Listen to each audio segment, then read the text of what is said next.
How real is the world around you? Is it possible that the real world you experience every day exists in the same way that a three-dimensional image appears to exist on a hologram? I'm trained as a physicist and educator with a master's degree in physics. Here, I'll explain what this might mean based upon my own work in quantum mechanics.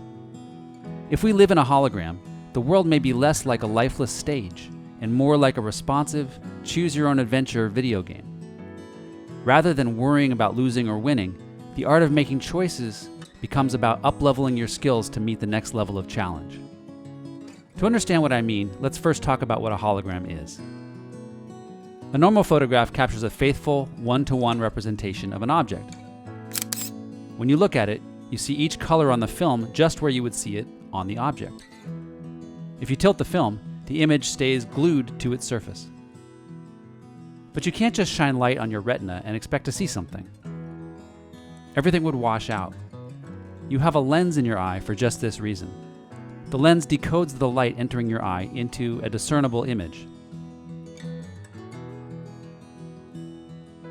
To create a hologram, we don't use a lens at all. We simply capture the light in its natural, washed-out state. But we do something special.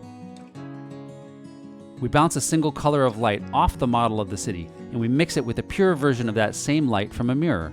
When it hits the film, a pattern occurs which is totally unique to the city.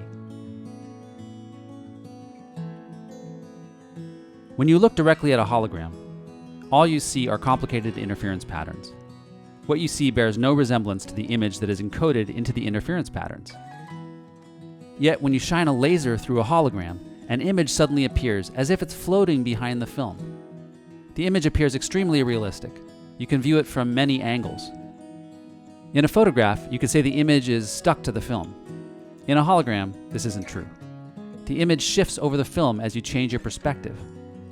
Notice how the location of the buildings near you move across the film from one corner to the other. The interference pattern stays glued to the film as it tilts, hardly visible, but the image of the 3D city moves relative to the film. After all, think about what makes something appear 3D.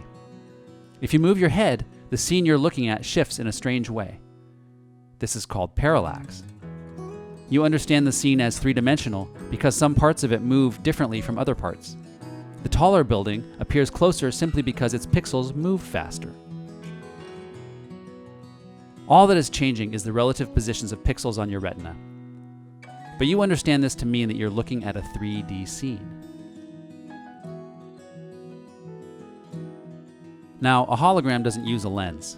It can capture all the information about the exact light pattern bouncing off the city. Then, when you shine a laser on the film again, you see the same light pattern that you would see if the city was actually there. So the key feature of a hologram is the manner in which an image appears and moves across the field of view. It does so because in light's natural, lensless state, the pixels get totally mixed together. Information about every part of the city exists in every part of the interference pattern on the film. In the next videos, we'll dive into this extraordinary feature of holograms and what it may tell us about choice in the real world.